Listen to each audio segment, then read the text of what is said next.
Buenos días, estimados amigos. Vamos a iniciar el conversatorio La SAS como solución a los problemas empresariales.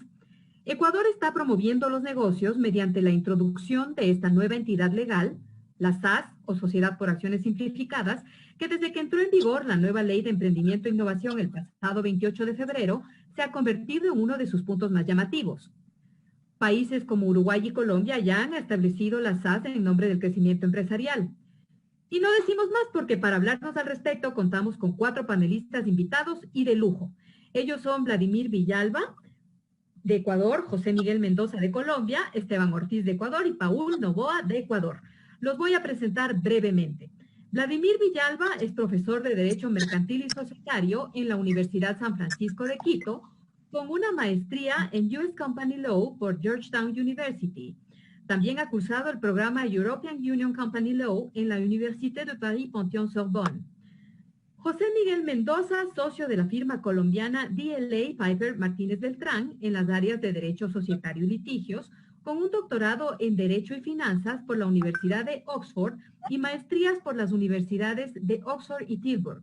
Fue el encargado de poner en marcha la Corte Especializada en la Superintendencia de Sociedades, desde la cual participó como juez en cientos de conflictos entre compañías, accionistas y administradores. Ha participado en la preparación de las principales reformas societarias de los últimos años en Colombia, incluida la Ley 1258 de 2008 sobre sociedades por acciones simplificadas y el proyecto de ley número 70 de 2015 sobre el régimen de responsabilidad de administradores. Esteban Ortiz Mena, intendente de Compañías de Quito, abogado por la Universidad Católica del Ecuador, con estudios de posgrado realizados en la Universidad Andina Simón Bolívar y la Universidad de Salamanca. Es abogado especializado en asuntos corporativos y, en particular, experto en derecho societario y gobierno corporativo. Ha participado en la elaboración de los proyectos de reconocimiento de la Sociedad por Acciones Simplificada, Empresas BIC en el Ecuador, entre otros. Es representante del Ecuador ante la OEA como punto focal para el desarrollo de la Ley Modelo sobre Sociedad por Acciones Simplificada. Finalmente, Paul Novoa Velasco, abogado de la Pontificia Universidad Católica del Ecuador, graduado como el mejor egresado de su promoción. Tiene un LLM en Derecho Corporativo por University College London, título obtenido con distinción.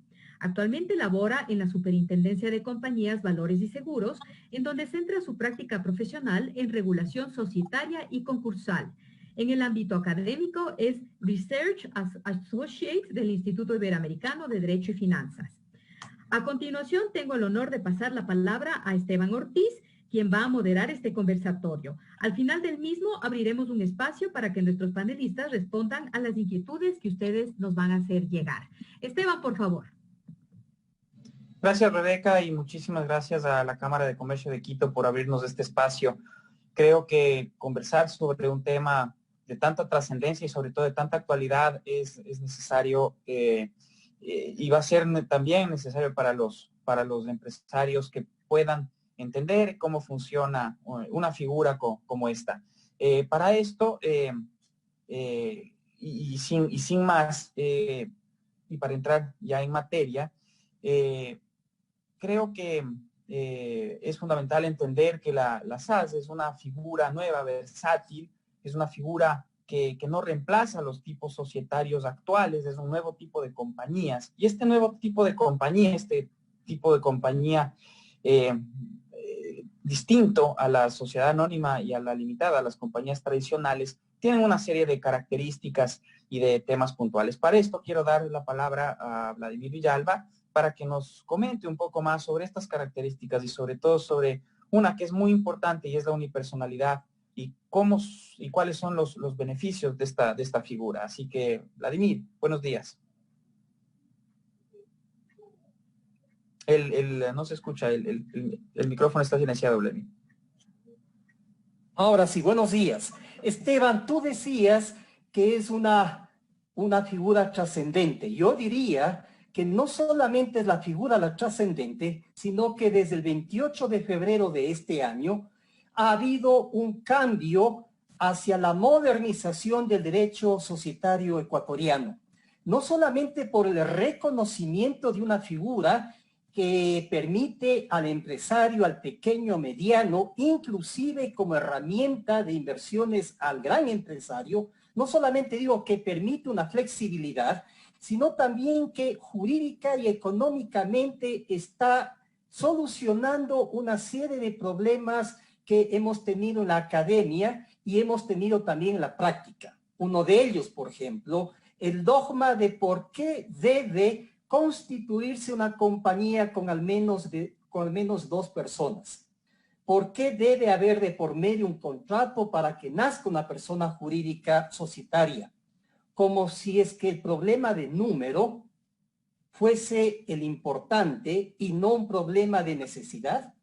El hecho de que un emprendedor quiera constituir y revestir a su negocio con un velo societario, con personalidad jurídica ese negocio, con limitación de responsabilidad, le exige que se consiga, eventualmente, si no lo tiene, que se consiga a alguien para que suscriba una acción de las 1000 acciones que eventualmente emita. Como decía algún argentino, Sergio Lepera, provocando eventualmente una simulación, es una ley que pone un requisito de número que en definitiva no hace más que provocar que me consiga uno adicional para llegar a los 2 al menos. La sociedad por acciones simplificada ha superado este tema, porque hace la distinción entre lo que es crear la persona jurídica, que puede nacer, y de hecho nace con una sola voluntad simple o colectiva, versus que haya un contrato de sociedad cuando son más de una persona los asociados. Esta sociedad por acciones simplificada también elimina un gran problema que ha habido en el tiempo, la concreción del objeto social. Que ha habido doctrina sobre cómo debe constituirse las actividades de un objeto social. Esta figura nos permite que pueda tener un objeto social dinámico, práctico y abierto, de tal manera que pueda dedicarse a toda actividad, obviamente lícita, mercantil o no mercantil eventualmente, en el sentido de medios para alcanzar el fin.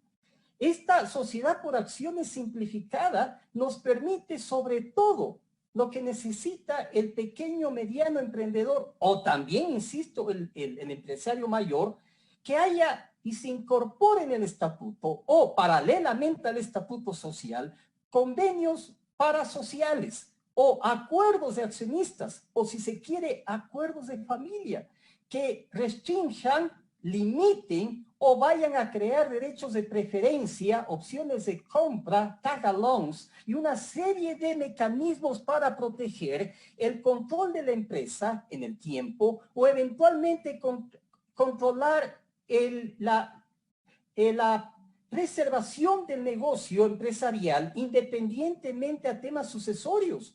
Este tema posiblemente es el que más me ha seducido para comenzar a apoyar a las empresas que eventualmente uno asesora, sobre todo para mantener en el tiempo a las compañías independientemente a que haya un fallecimiento del fundador o fundadores. Porque a través de convenios parasociales que se reconozcan en el estatuto, puedo yo mantener esa dinámica y conservar a la empresa, que es el hijo que hay que cuidar, independientemente de los intereses de familia o de otro tipo que puedan existir. Esta figura, decía yo hace un momento, antes de esta charla, es la posibilidad, como dicen en Colombia, de un traje a la medida. Es la posibilidad que tiene el usuario, el empresario, el abogado, de, junto con el cliente, confeccionar la dinámica del negocio a través de una figura societaria. Y esa posibilidad no es más que reconocer lo que hay en el mundo. Compañías cerradas, en el sentido de que son privadas, personales, donde se procura una dinámica de familias cerradas, y las compañías abiertas, las que cotizan en bolsa. Aquí, irónicamente, en el Ecuador, la compañía anónima no es más que una compañía cerrada. Entonces, ese cambio del modelo societario, es introducido en la ley de compañías a vía de esta figura o especie societaria nueva, insisto, que no solamente es una alternativa a la solución de la dinámica del negocio del empresario, sino también da muchas soluciones, he contado yo, son 25 soluciones académicas que da la figura a temas que se han ido discutiendo desde la promulgación de la ley de compañías. Y termino por el tiempo. Yo diría que adicionalmente es muy interesante cómo esta figura relativiza al derecho de preferencia del accionista en procura de la propia compañía eventualmente o de un grupo de interés, derecho de preferencia en la capitalización de cuentas patrimoniales, a manera de una compañía de responsabilidad limitada, lo cual me lleva a concluir que esta figura tiene lo mejor de la compañía anónima, como la conocemos, y lo mejor de la compañía de responsabilidad limitada, y lo mejor de todo, que le permite al usuario escoger y eventualmente modificar el alcance de esas mejoras que ya nos introduce la ley de compañías. Por el tiempo, hasta ahí mi introducción. Gracias, Esteban. Gracias, Vladimir. En vista de que Vladimir nos ha llevado por este camino, con el permiso de José Miguel, le voy a dar la palabra a Paul para continuar con estas características, porque Paul nos va a hablar sobre la autonomía de la voluntad, que creo que va a complementar justamente lo expuesto por Vladimir. Es decir, este tipo moderno, como este tipo societario moderno, como efectivamente lo es, y este cambio en el derecho societario ecuatoriano, tiene una serie de particularidades, una serie de características que le vuelven a la figura mucho más versátil. No dejamos de tener una compañía como la anónima, como la limitada, pero esta compañía con esas ventajas, con esas cualidades, como muy bien lo dice Vladimir, van a ser enfocadas a través de esta nueva figura para que los empresarios tengan la posibilidad de realizar sus negocios. Entonces, Paul, más bien te doy el paso a ti y conversemos o coméntanos sobre esta característica que es fundamental, entre otras, claro, de esta figura. De acuerdo, muchísimas gracias, Esteban, y qué gusto. Muy buenos días con todos. Si me permiten solamente 2 segundos para compartir mi pantalla, porque tengo unas pequeñas diapositivas que me gustaría presentar, por favor.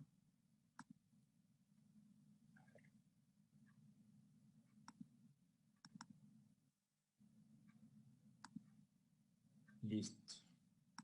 Se ve perfecto, ¿verdad? Muy bien. Sí. Bueno, muchísimas gracias. Qué gusto una vez más. Buenos días. Como ustedes pueden ver en la lámina, mi nombre es Paulo Velasco y el día de hoy vamos a hablar brevemente acerca de las paradigmáticas sociedades por acciones simplificadas y de los motivos por los cuales, en mi opinión personal al menos, las SAS son la más grande innovación de la historia del derecho societario del Ecuador. Y concretamente me voy a referir a la autonomía de la voluntad como eje del sistema de la regulación de las SAS. Bueno, para comenzar esta breve presentación, cabe indicar que tradicionalmente han existido 5 especies societarias. ¿Cuáles son estas? Las compañías de nombre colectivo, las compañías en comandita, sean estas simples o tengan su capital dividido en acciones, las compañías de responsabilidad limitada, las sociedades anónimas y las compañías de economía mixta. ¿Sí? Estas 5 especies societarias tradicionales están reguladas por la Ley de Compañías del Ecuador, norma que está vigente en el país desde 1964, y bueno, solamente como un dato anecdótico, cabe indicar que esta ley de compañías se fundamentó en el Código de Comercio de Eloy Alfaro de 1906, norma que a su vez se inspiró mayormente en el Código de Comercio de Napoleón de 1807. Así que, como ustedes pueden evidenciar, la regulación de estas 5 especies societarias tradicionales se fundamenta en dogmas y se fundamenta en principios de instituciones de origen decimonónico. Por esta razón, como ustedes pueden evidenciar en esta lámina, la regulación de las especies societarias tradicionales se caracteriza por la existencia de normas imperativas que restringen a la libertad contractual, a su vez por la existencia de una absoluta rigidez estructural y, como ya lo indiqué también, por ser una regulación excesivamente formal y dogmática. Dentro de este contexto, el 28 de febrero de 2020 se publicó en el Registro Oficial la Ley Orgánica de Emprendimiento e Innovación y, bueno, entre muchas otras figuras innovadoras, como puede ser la regulación del crowdfunding o el reconocimiento de las sociedades de beneficio e interés colectivo o el establecimiento de un nuevo procedimiento de reestructuración de emprendimientos, la ley de emprendimiento justamente reconoce a las sociedades por acciones simplificadas. Y bueno, ¿qué son las SAS? Básicamente son aquellas figuras asociativas flexibles que permiten conjugar el poder financiero de las sociedades por acciones y la seguridad jurídica propia de la responsabilidad limitada con la libertad contractual establecida en fomento del emprendimiento y en fomento de la innovación.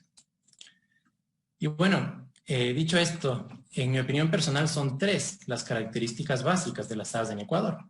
En primer lugar, la supresión de barreras de entrada para su constitución, ejemplificadas en la supresión también o en la abolición de los dogmas societarios que ya fueron analizados adecuadamente por Vladimir anteriormente. En segundo lugar, las SAS también se caracterizan por la supresión de barreras de salida para su cancelación registral. Y en tercer lugar, que será el eje de esta presentación, por la erradicación de aquel anacrónico imperativismo normativo que es propio y que es característico de sus pares tradicionales. Y bueno, concretamente me voy a referir a la libertad estructural establecida en beneficio de los accionistas y en beneficio en general del sector empresarial por la ley de emprendimiento. En primer lugar, encontramos una absoluta libertad y una absoluta flexibilidad para determinar la estructura de gobierno de una SAS, ¿sí? Recordemos, de acuerdo con el artículo 230 de la Ley de Compañías, que las juntas generales, o bueno, las asambleas de accionistas para el caso de las SAS, son los máximos órganos de gobierno social. Y en este contexto, los accionistas gozan de absoluta libertad y de absoluta flexibilidad para determinar cuál viene a ser la estructura de gobierno que mejor se adecue a sus necesidades operacionales y de organización interna. De esta manera, por ejemplo, bien se podría determinar o acordar la existencia o la emisión de diversas series con indicación de acciones, de series de acciones, perdón, con indicación de diversas series en donde se determine que una acción tendrá derecho a voto simple y otra serie de acciones tendrá derecho a voto múltiple si es que ello hubiera lugar. Se podría también determinar la existencia de formas muy innovadoras y novedosas de convocatorias a las asambleas de accionistas. Se podría también, por ejemplo, encauzar a través del acuerdo de accionistas de sindicación accionarial la forma de ejercicio del derecho de voto dentro de las asambleas de accionistas también. En fin, como ustedes pueden evidenciar, los accionistas gozan de absoluta libertad para determinar la forma en cómo una SAS será gobernada. De la misma manera, existe completa flexibilidad y completa autonomía para determinar la forma de administración de la SAS. De este modo, una SAS bien podría tener un solo representante legal, o si es que, bueno, los accionistas así lo consideran adecuado.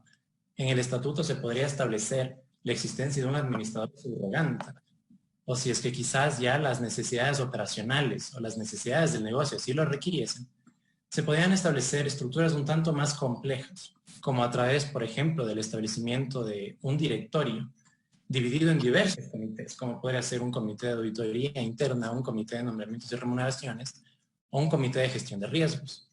O también se podría establecer un sistema bicameral de directorios, en donde tengamos una junta de supervisión y una junta de administración encargada de la gestión estratégica y la marcha operacional de la sociedad.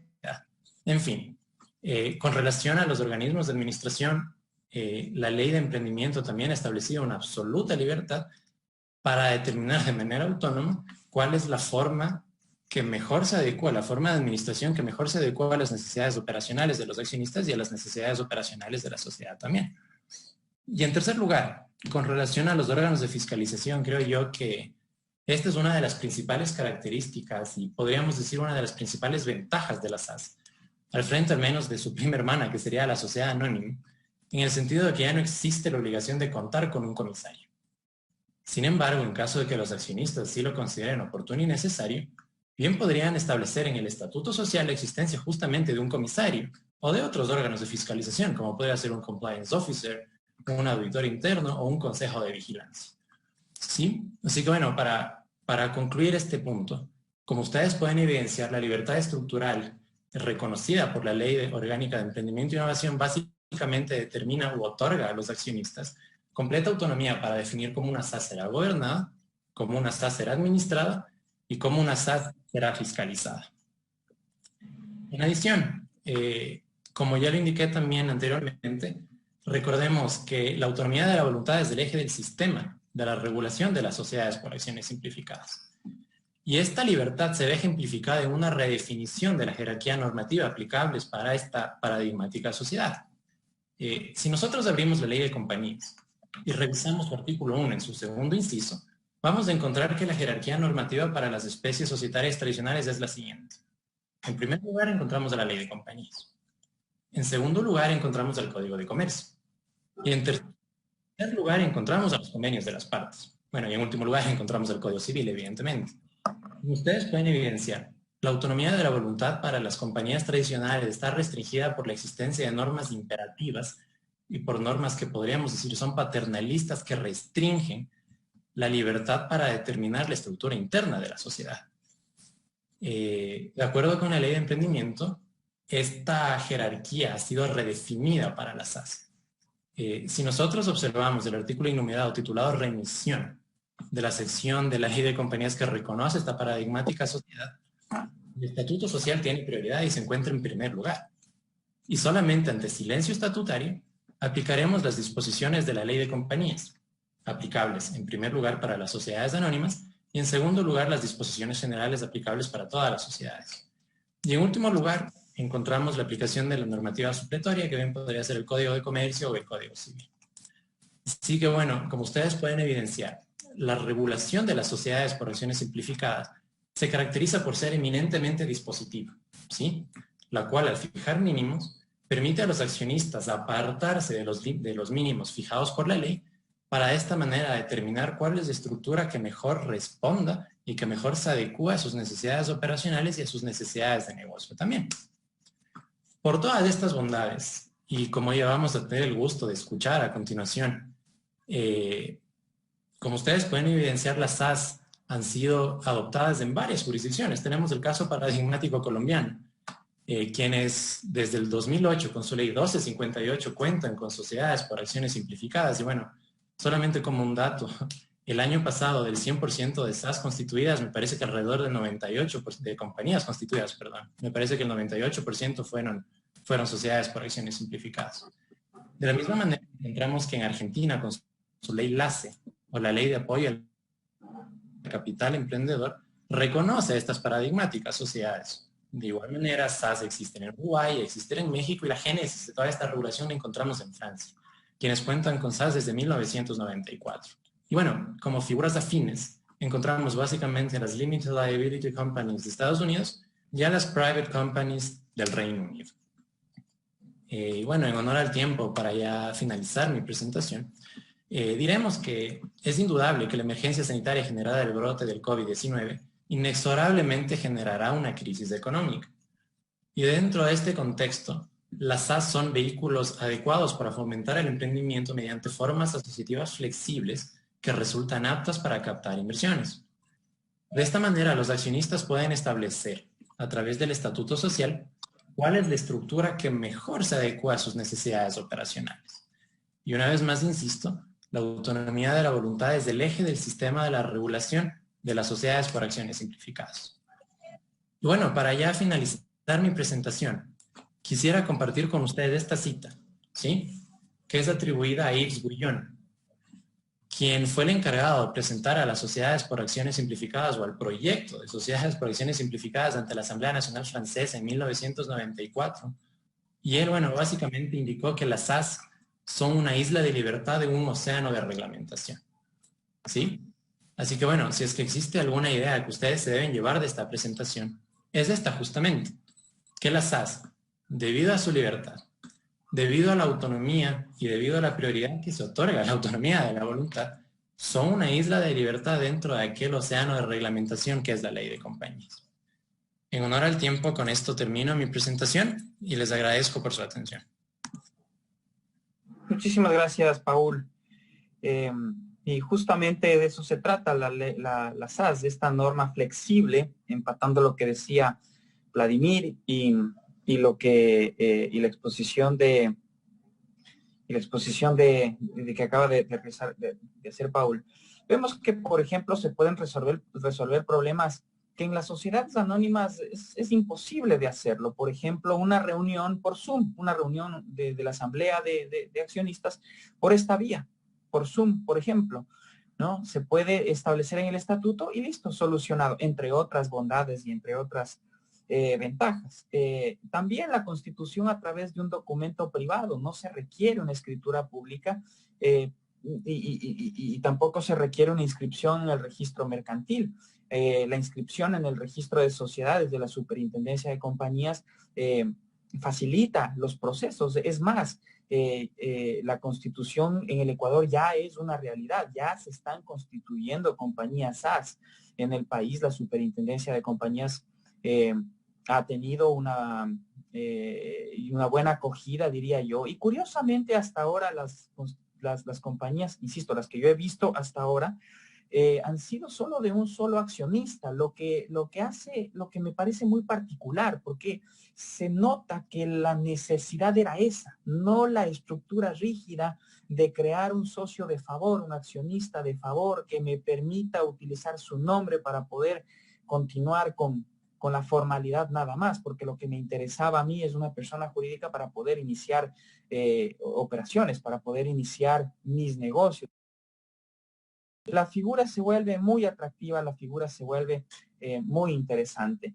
Y eso de momento lo que va pasando en Ecuador, pero Colombia ha tenido una tradición, o ya tiene pues 12 años desde que se implementó las SAS. Y yo creo que va a ser muy interesante escuchar al doctor José Miguel para que nos comente algo sobre esta figura en la ley colombiana y cómo nos puede servir a nosotros que recién la estamos implementando. José Miguel. Muy buenos días a todos. Gracias, Esteban. Es un privilegio poder hablarles con además tan distinguidos panelistas. Como me dijeron que el tiempo está más o menos corto, voy a empezar de inmediato con mi presentación, que tiene que ver específicamente con el impacto que ha tenido la ley SAS en Colombia. Como ya lo dijeron los panelistas que nos acompañan hoy, la SAS lleva 12 años de vigencia y en ese tiempo hemos podido ver el impacto que este nuevo tipo societario ha tenido en la economía colombiana. Y yo quiero referirme a una idea específicamente sobre la cual hablaré durante esta breve charla. En Colombia históricamente, y ustedes oirán en mi charla, puntos afines con el sistema ecuatoriano en vista de que nuestros países son tan cercanos en tantos aspectos, incluido el sistema legal. En Colombia, históricamente, había una concepción un poco extraña de lo que era una sociedad de capital. Si uno le preguntaba a un profesor de sociedades, bueno, dígame qué es una sociedad, ¿para qué sirve? La definición casi siempre venía de nuestro Código de Comercio. La sociedad es un contrato entre dos o más personas para explotar una actividad industrial o comercial y generar unas utilidades, pero la sociedad es un contrato. Y eso empezó a hacer carrera. Se nos olvidó para qué funcionaban estos instrumentos, qué es una sociedad de capital. Y en realidad yo creo que este debe ser el punto de partida de cualquier discusión sobre la sociedad por acciones simplificada ecuatoriana o colombiana. ¿Qué es la sociedad de capital? Es mucho más que un contrato. Esa definición estéril no les da a ustedes ninguna luz sobre lo que en realidad es una de las innovaciones más trascendentales de la humanidad. Y esto que les acabo de decir, que puede parecer hiperbólico, está en un libro del señor Harari, Yuval Noah Harari, que se hizo muy famoso recientemente con la publicación de Sapiens, un recuento de la especie humana de los últimos 200.000 años hasta hoy. Y ahí en ese libro uno encuentra la frase que ven ahora en la pantalla. La sociedad de capital, lejos de ser un simple contrato, es una de las innovaciones más trascendentales de la humanidad.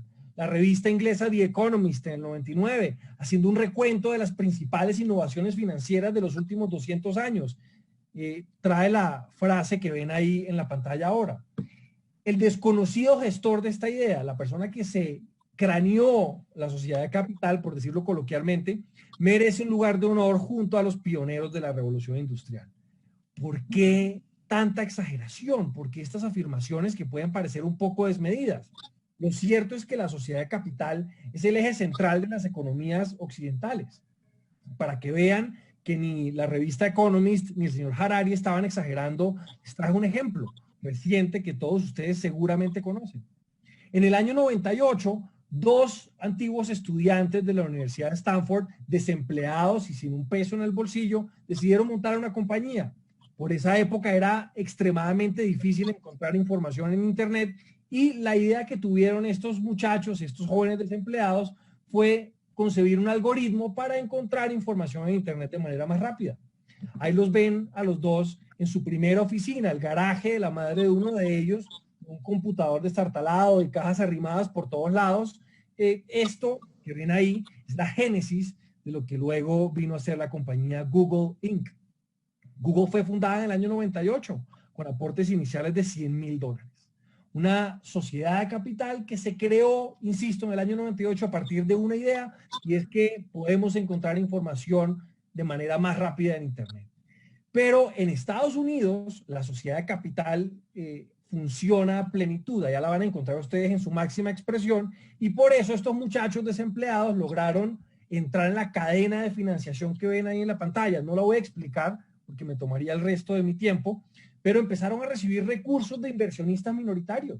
Entonces le vendieron $1 millón en acciones a un inversionista de etapa temprana, le vendieron $10 millones en acciones a un fondo de capital de riesgo, un Venture Capital Fund, y así sucesivamente fueron recaudando recursos para poner en marcha su idea, y apenas 6 años después, en el año 2004, ya estaban lanzando esta compañía en la bolsa de valores en Estados Unidos, en Nasdaq, y pasaron de tener una compañía que valía $100,000 en el año 98 a una compañía que ya en el año 2004 valía $23 billones.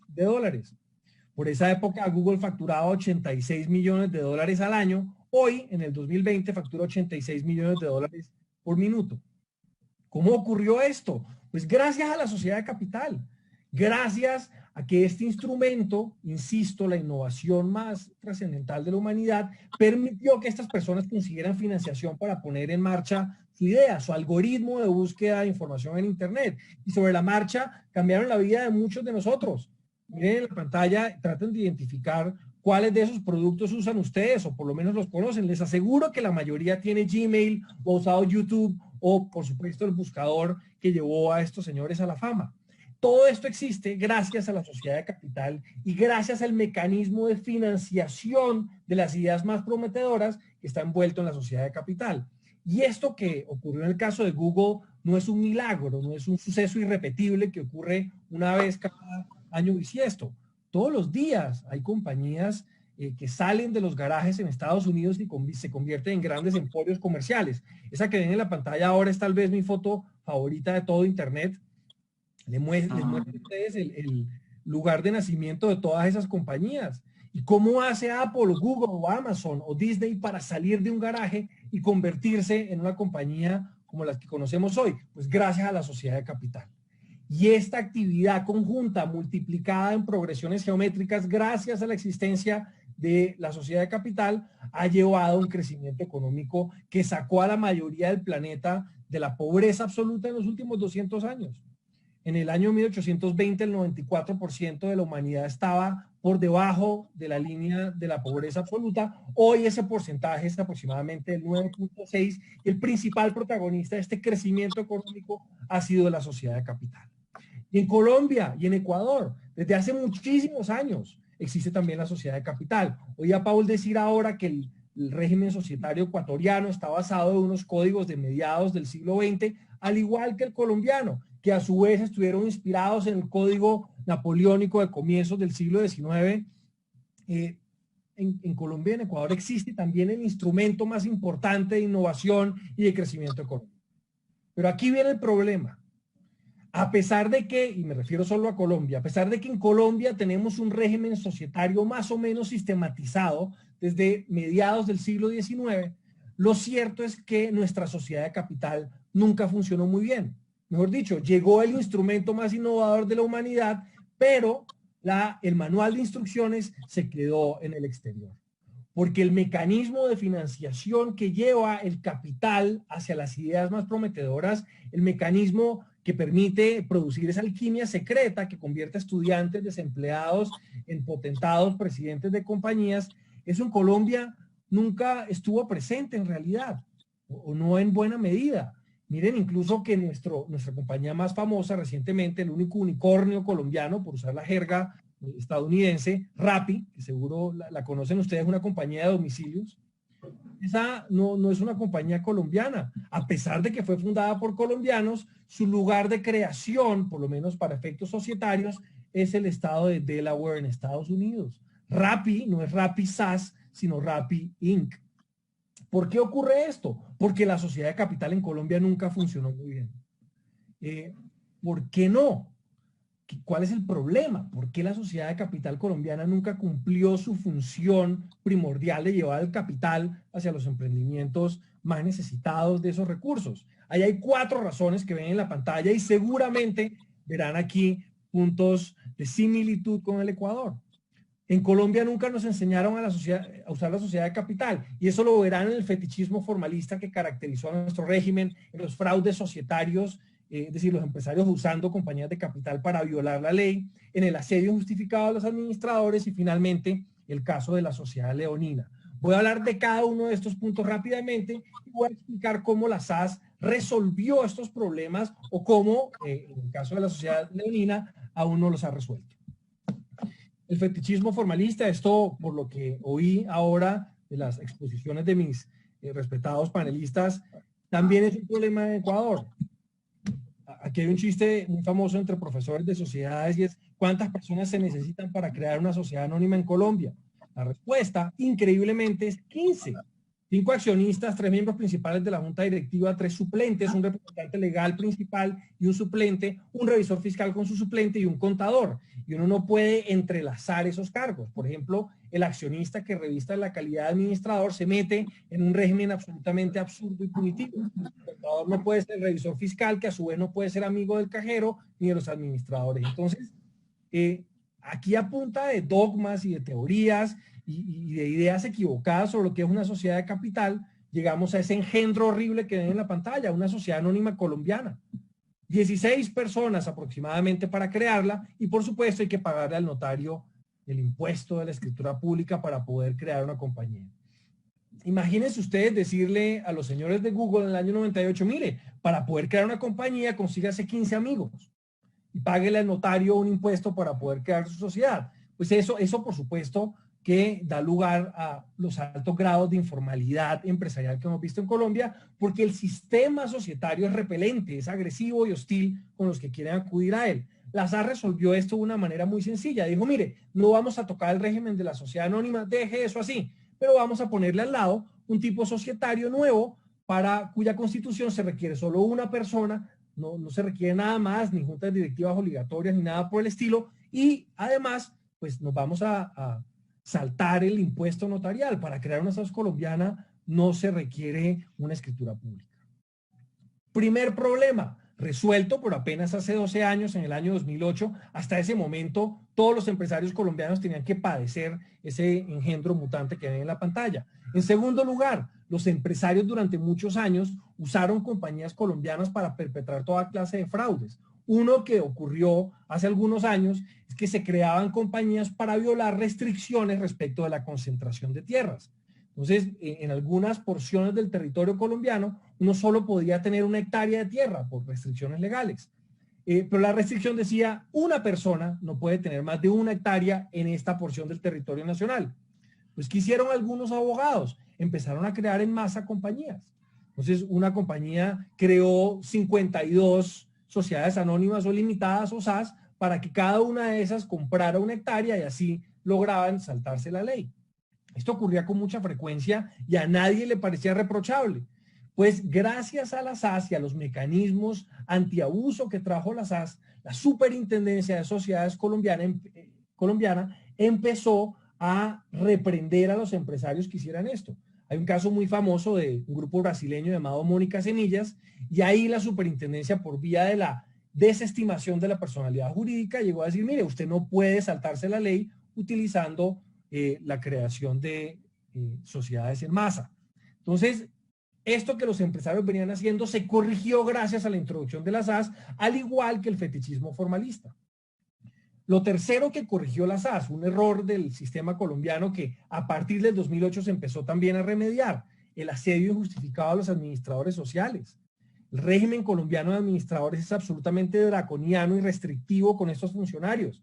Yo estaba tratando de incluir en una diapositiva una lista de todas las prohibiciones que tiene el régimen colombiano en materia de administradores, pero como no me cupieron en la pantalla, les traje más bien esta foto.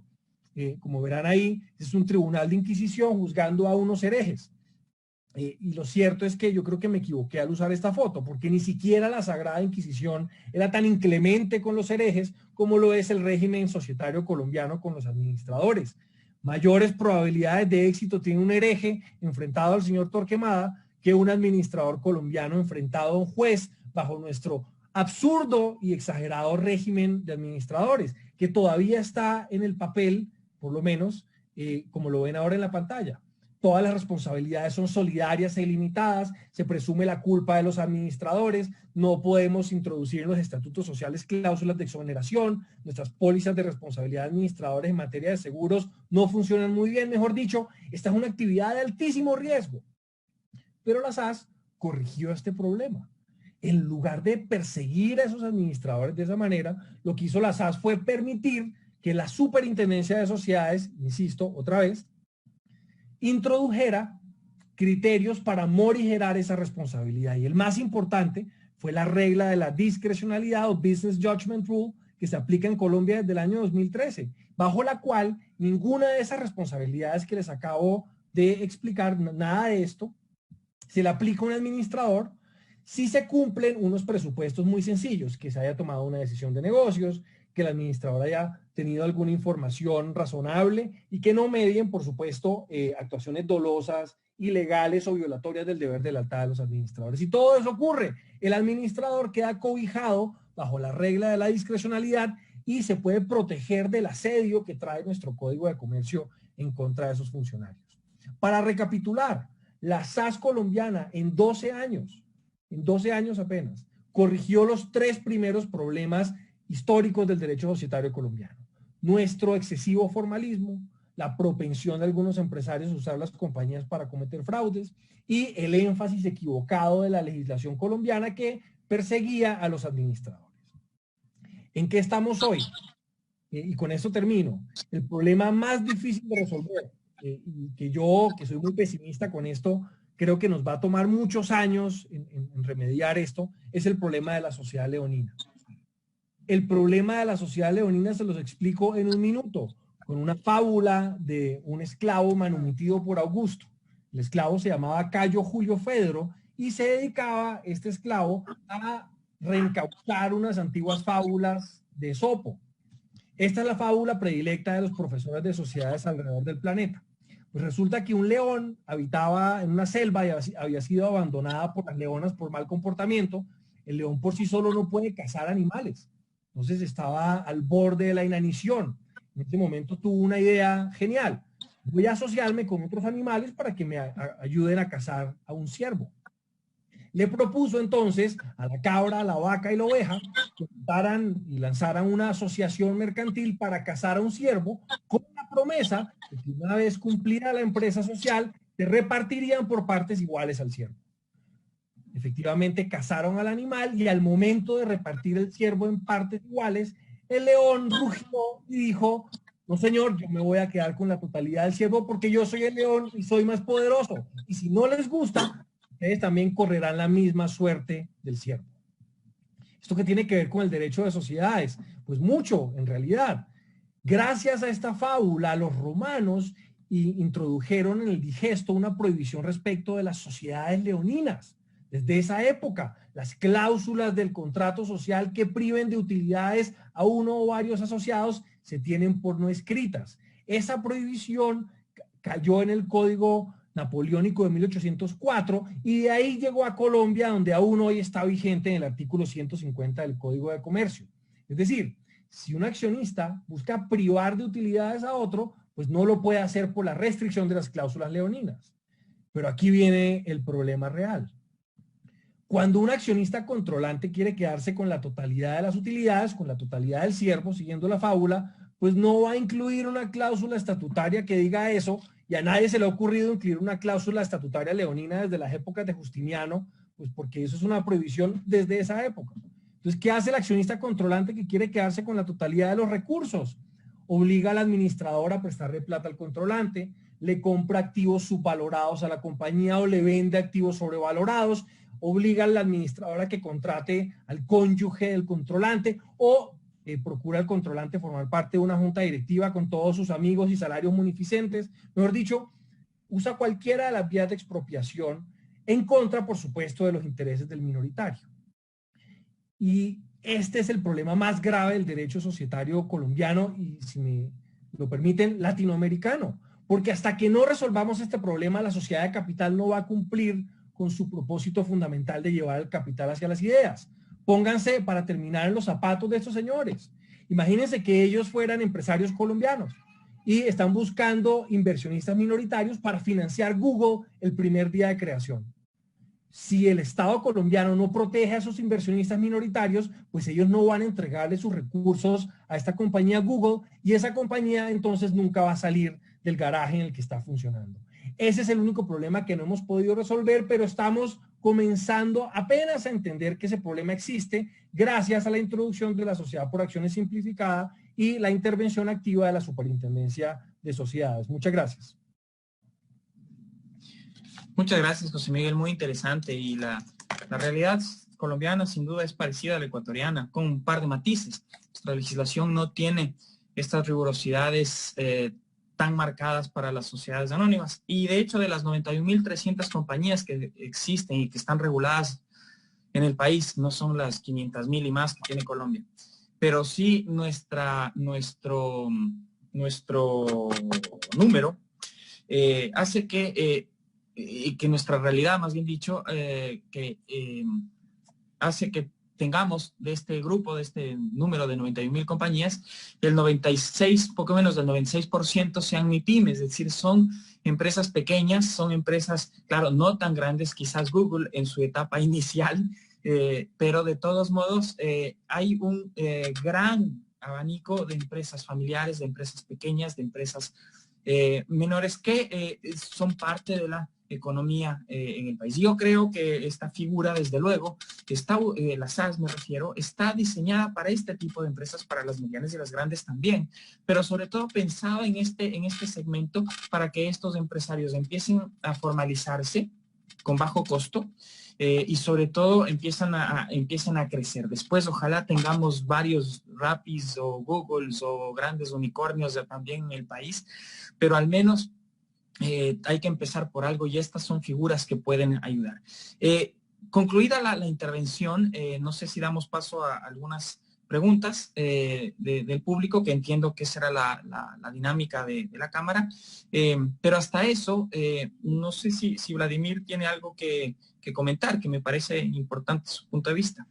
Sí, tengo mucho que comentar, pero lo voy a hacer muy concreto. José Miguel, es muy interesante lo que llamamos aquí impropiamente la expropiación de la utilidad de las compañías, en violación del duty royalty de los accionistas. Nuestra figura societaria por acciones simplificada tiene en sus últimos artículos que el voto de los accionistas debe ser en función del rol social de la compañía. Solamente eso provoca 2 tomos para analizar. Para mí el Ecuador, señor intendente de compañías y su asesor Paul, queriendo sin querer, se han puesto en la cabeza del derecho societario internacional porque acaban de reconocer que el accionista tiene un deber de lealtad en el voto en junta. Porque tradicionalmente hasta el 28 de febrero cada uno votaba de acuerdo a su propio interés. Termino. José Miguel nos citó algunas concepciones de la compañía de capital. La mía es la siguiente. La compañía de capital, que es la que nos ha configurado nuestra cultura, la forma de vestir, la forma de relacionarnos, directorios que actualmente están decidiendo cómo va a ser el comportamiento de aquí a 20 años. Esas son las compañías. Es una categoría orgánica que nace, se modifica, se transforma, se transmuta y se reinventa. Es una categoría de mayor éxito en el derecho, y yo no exagero, que inclusive ha superado al concepto de la familia. Hasta ahí mi comentario.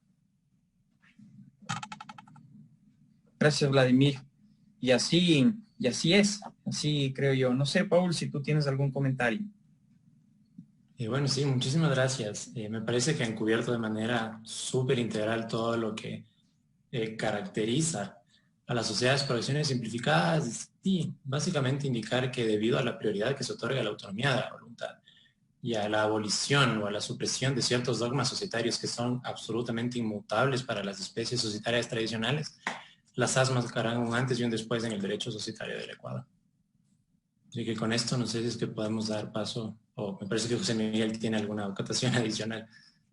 Sí, bueno, el país, ahora, solo para acotar una cuestión, el país, evidentemente Ecuador tiene aquí un trabajo pendiente y hay un muy buen proyecto del asambleísta Albornoz que trata, entre otras cosas, sobre el Business Judgment Rule y estas cosas que yo creo que van a mejorar justamente el concepto y estas figuras que de hecho ayudan a los empresarios y a las compañías en general a desarrollarse y a dinamizar la economía.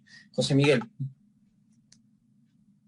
Sí, no, totalmente de acuerdo con lo que dijeron ahora Vladimir y Paul. Es que estaba viendo que entre las preguntas que ya están en el chat hay una muy interesante y quiero pedirme responderlas, si me lo permiten. Es una que presenta Carlos Núñez Pérez. Me parece lo que se dice ahí. Él dice esto, mire, la interpretación del ámbito de prevalencia en los estatutos no es correcto. Se dice ahí que el artículo de mención de la ley SAS ecuatoriana dice: en lo no previsto en la presente ley, la sociedad por acciones simplificadas se regirá por las disposiciones contenidas en los estatutos. Y sigue el señor Núñez: las SAS se crean dentro de la ley de compañías, por lo tanto siempre prevalecerá la ley de compañías sobre los estatutos. Y termina diciendo una cosa, y a esto me quiero referir, es que el artículo es un copy-paste de la ley 1258 de Colombia, donde la ley sí es autónoma respecto al Código de Comercio que regula las sociedades allá. Ahora, yo no sé cómo funcione en Ecuador, pero en Colombia esto es bien interesante porque ahí se tomó una idea de la legislación inglesa, y es que por los estatutos uno puede derogar normas imperativas del régimen de compañías inglés. Entonces, como quedó redactado esto en Colombia, al ser la ley 1258 autónoma respecto del Código de Comercio, como lo dice el señor Núñez, yo puedo en los estatutos modificar una buena parte de las normas imperativas del Código de Comercio en materia de sociedades anónimas. Por ejemplo, yo puedo decir que en las SAS no se requiere una reserva legal, la cual es obligatoria en las sociedades anónimas. Y eso, por supuesto, tiene límites. Yo no puedo, evidentemente, derogar el régimen imperativo de administradores o cosas por el estilo, pero esto ha servido mucho en para innovar en materia societaria. Es decir, cambiar en los estatutos normas que históricamente se han entendido como imperativas del Código de Comercio. No sé si es que me permite solamente complementar, José Miguel. Bueno, sí, muchísimas gracias, Carlos, por la pregunta. Es muy válida. Y bueno, cabe indicar que de acuerdo con la regulación ecuatoriana, tú bien lo indicas, las SAS se regirán en primer lugar por las normas dispositivas, no imperativas, las normas dispositivas previstas o aplicables para esta especie societaria, ¿sí? Así como tú podrás observar, dentro de toda la regulación de las SAS se establecen mínimos, se establecen alternativas, se establecen opciones. Y estas son opciones en donde el legislador ha permitido que los estatutos sociales se aparten de estas opciones para determinar libremente la estructura interna del ente. Dicho esto, me parece súper importante enfatizar que la autonomía está determinada para fijar de manera libre y autónoma la estructura interna de la SAS. Sin embargo, esto no otorgará evidentemente una patente de corso para inobservar normas de orden público. Así que me parece que dentro de este contexto es donde se tiene que analizar. Y como tú podrás observar en el artículo enumerado titulado Remisión, se establece que el estatuto está por encima de las disposiciones generales de las sociedades anónimas. Así que salvo que el estatuto no regule alguna situación o alguna característica específica, se aplicarán las disposiciones de las sociedades anónimas en subsidio para las sociedades por acciones simplificadas. Así que, en verdad, muchísimas gracias por tu pregunta y me parece que se debería analizar dentro de este contexto integral. Sí, excelente, excelente. Además de eso, justamente va aclarando las dudas que la misma figura va generando. Hay otra pregunta que constaba en el chat y es la diferencia con la sociedad de cuentas en participación. Y por qué la SAS o por qué la sociedad en cuentas de participación. No sé, Vladimir, si nos quiere comentar algo al respecto. Sí, me encantaría y breve. Respecto a la anterior pregunta, para ser más dinámico, el derecho de preferencia es absoluto en la compañía anónima, salvo que haya obviamente cesión o renuncia. Las SAS se sujetan al régimen de la anónima de forma subsidiaria, pero las SAS pueden eventualmente mantener el principio absoluto del derecho de preferencia o puede relativizarlo. A eso se refiere que prevalece el principio de la autonomía de la voluntad contractual, el estatuto, sobre la ley de compañías en el régimen de la anónima.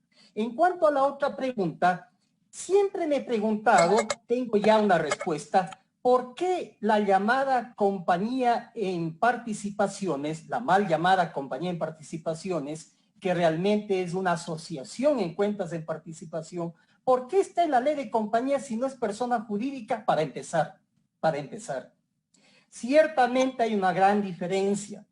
La asociación en cuentas de participación no crea una persona jurídica, no es un patrimonio segregado y por el contrario, el partícipe que le entregue un aporte a un comerciante pierde la titularidad del aporte, guarda en su bolsillo el comerciante y está en espera de la expectativa de que genere o no genere fruto esta inversión en una actividad particular o general de ese comerciante. Es realmente una figura totalmente fuera de la ley de compañías que, sin embargo, se conservó en la misma. Perfecto, muchísimas gracias. Hay un par de inquietudes relacionadas con el capital mínimo, los informes del comisario, las reservas. Ya sobre los temas puntuales de aplicación o cómo se aplicaría la figura. No sé, Paul, si nos puedes comentar brevemente y esquemáticamente algunas de las ventajas que tiene la norma relacionadas con esta pregunta, desde luego. Sí, muchísimas gracias. Yo creo que la pregunta la formula Cristian Rosero. Muchas gracias, Cristian, por tu consulta. Una vez más, insisto, y quiero ser muy enfático en esto. La autonomía está determinada para la determinación de la estructura interna, valga la redundancia, para la estructura interna de las SAS. Sin embargo, existen ciertos requisitos o ciertas exigencias de orden público que no podrían ser sorteadas, como por ejemplo, la obligación de sujetar los estados financieros al dictamen de un auditor externo en el caso en que se llega a un umbral que está determinado en la ley de compañía. Con relación al segundo punto de tu consulta, se requerirá un informe caso que el estatuto social establezca justamente la existencia de un comisario o de cualquier órgano de vigilancia o de fiscalización, como podría ser un consejo de vigilancia justamente.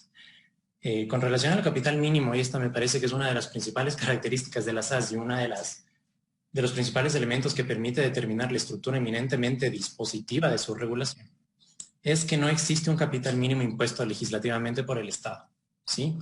Así que de esta manera, en mi opinión, se abandona aquel anacrónico dogma que consideraba el capital como una prenda en común establecida en garantía de los acreedores sociales y se otorga a los accionistas la absoluta libertad para determinar, de acuerdo con sus necesidades operacionales y de financiación interna, cuál es el capital que resulta más adecuado justamente para financiar las actividades operacionales del ente.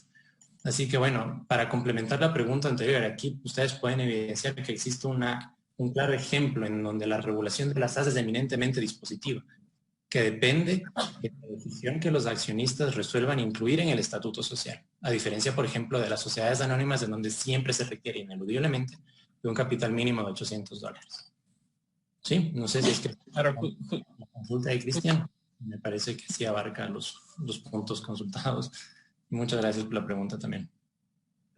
Sí, perfecto. Justamente una de las características es que esta función del capital, que tiene algunas funciones de establecer un capital, pero la función de garantía, esa función ya queda completamente superada y es una discusión además que ya se ha dado en otras legislaciones y en general en el tiempo, desde hace mucho tiempo, para tener este tipo de figuras sin capital mínimo, porque esa es justamente una de las características de las SAS. Hay algunas consultas y estoy aglutinando un par de preguntas en una sola que creo que José Miguel nos puede ayudar y es sobre el mal uso de la figura, sobre la posibilidad del mal uso de la figura. Como nosotros estamos empezando, en realidad todavía no tenemos un mal uso o creemos que podamos identificar una característica como esta, pero seguramente en Colombia ha habido ya casos parecidos, o quizás hay una salida que nos pueda dar luces.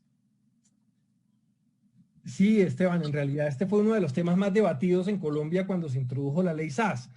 Por ejemplo, al suprimirse la escritura pública, los notarios salieron a la calle a decir que esto iba a desatar una ola de criminalidad como nunca la había visto el país. Y eso, por supuesto, no ocurrió. Si alguien quiere usar una compañía para cometer un fraude o un crimen, lo puede hacer aunque no exista la SAS. Claro. Es decir, el crimen no viene con la SAS, sino con la intención de alguna persona de usar indebidamente la ley. La SAS lo que hace es reconocer esa realidad. Dice, mire, tenemos unos controles para evitar el fraude, las escrituras públicas, el comisario de cuentas, el capital mínimo, nada de eso está funcionando. Son mecanismos análogos que en realidad no combaten el crimen, no combaten el fraude, pero sí le imponen a los empresarios el costo de tener que pagarle al comisario, al notario y todo ese cuento. Entonces la SAS dijo, echemos a un lado eso, vamos a introducir un sistema diferente en el que hay un juez que tiene ahora unas herramientas nuevas con la SAS que determina cuándo se usa indebidamente una sociedad de capital. Y hay en Colombia alrededor de unas 100 sentencias sobre estos temas. Si un empresario crea una compañía para defraudar a terceros, el juez rápidamente lo castiga. Si se crea una compañía para violar la ley, igual, y esa es la mejor manera de hacerlo. Pero claro, esto depende de que haya un juez que pueda resolver esos temas. En Colombia ese juez fue la Superintendencia de Sociedades. Yo veo que la entidad análoga en el Ecuador, la Superintendencia de Compañías, tiene todas las capacidades para cumplir la misma función. En síntesis, Esteban, está en manos de ustedes evitar que la SAS se convierta en un instrumento para cometer fraudes. Gracias, gracias José Miguel. Efectivamente, y en palabras de Francisco Reyes, cuando comentaba en un foro que tuvimos con Vladimir hace un tiempo, siempre la pregunta salta y es importante. Y él decía, él mencionaba, inclusive por la misma experiencia colombiana, que si alguien quiere delinquir, primero, no hay que cerrar los ojos y hay que ser lo suficientemente ingenuos como para pensar que nadie va a delinquir, pero en todo caso, él decía que si alguien lo va a hacer en su experiencia, que usualmente lo que sucede es que el delincuente lo que va a hacer es va a intentar darle un velo de legalidad, entonces va a utilizar a la escritura pública porque está firmada por el notario, tiene el sellito, tiene la razón, tiene el no sé qué. Después me voy al registro mercantil porque está igual, tiene una... Entonces le va a dar o va a intentar dar un mecanismo para proteger a través de la herramienta y hacerlo más formal y por lo tanto hacerlo más creíble. Lo mismo con auditorías, lo mismo con informes, lo mismo con una serie de particularidades propias de la sociedad anónima en este caso. Entonces, esto explicaba el profesor Reyes sobre estos casos. Por lo tanto, más había fraudes a través de una sociedad anónima que a través de una SAS, porque la SAS lo único que hace es un cambio de estructura, pero eso no quiere decir que vaya a haber ni un cambio de control, ni que vaya a haber un uso distinto porque no se constituye con escritura pública. Y aquí simplemente un matiz nada más. Y fue... El primer caso que tuvimos en Quito de constitución de SAS fue simpático porque vino con unas observaciones, cambiando un poquito de tema, pero sobre todo para que vean el dinamismo que tiene la figura. Vino con unas observaciones. La superintendencia por correo electrónico le responde y en 10 minutos el usuario responde de vuelta porque claro, con la firma electrónica es mucho más ágil, muchísimo más ágil. Responde en 10 minutos y en 10 minutos se solucionó el problema. No habían observaciones y por lo tanto la compañía se constituyó. ¿Qué hubiera pasado con la sociedad anónima? Hubiéramos tenido que ir o al registro mercantil o al registro de sociedades, retirar las 3 escrituras, después ir a la notaría, hacer una rectificatoria o una ampliatoria, como se llame, en fin, hacer un procedimiento, después volver a la superintendencia o al registro, es decir, todo un procedimiento que no solo toma tiempo, sino también dinero. Entonces, la agilidad de la figura nos permite, desde luego, con este tipo de controles y demás, tener, insisto, una herramienta adecuada para el empresario. Una última ronda de preguntas, porque creo que estamos justitos con el tiempo y más que nada va de la mano del cumplimiento de formalidades, RUC, no sé, creo que esto va más para Paul. Dejo también hecha la pregunta. Hablan sobre las sociedades de hecho y esta creo que es mejor que la responda Vladimir. Entonces así ya nos damos una vuelta con ustedes para ir cerrando este foro en vista del tiempo, el poco tiempo que tenemos. De acuerdo. Entonces, ¿que comienzo yo? Sí, por favor. Ya, creo que mi pregunta responde con la que formulada por Viviana Betancourt. Muchas gracias por tu consulta, Viviana. No, para la creación de una SAS no se requeriría evidentemente que antes exista un RUC, porque no existe sociedad, ¿sí? Entonces más bien sería al revés. Producto del proceso simplificado de constitución surge una persona jurídica independiente de sus asociados. Y una vez finalizado el proceso de constitución ante la super, se deberá obtener evidentemente el registro único de contribuyentes. Entonces sería después, no antes, que me parece que es el alcance de tu consulta.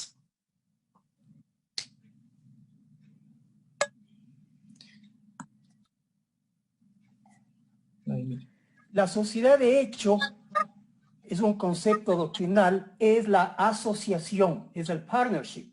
La sociedad de hecho es la tienda de la esquina. Es la empresa que nunca buscó tener un formato de velo societario.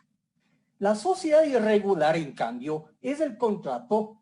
Hoy puede ser el acto jurídico unilateral de un constituyente que busca crear el ente, la persona jurídica, pero todavía no inscribe, en este caso en el registro de sociedades de la superintendencia de compañías o en el registro mercantil, todavía no inscribe y se descuidó. Esa es una sociedad irregular. Y termino, algo adicional. El régimen de la SAS establece un artículo que parece simplón.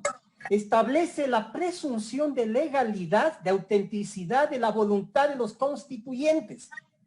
Y esto es para darle una bofetada a la reforma del año 2010, me parece que a propósito de la escritura de constitución de la compañía anónima, se introdujo que haya la declaración juramentada lo siguiente. 1, del nombre, apellido de los constituyentes. Absurdo. Numeral 5, declaración juramentada de la declaración juramentada de la correcta integración de capital. Son dos mundos totalmente diferentes.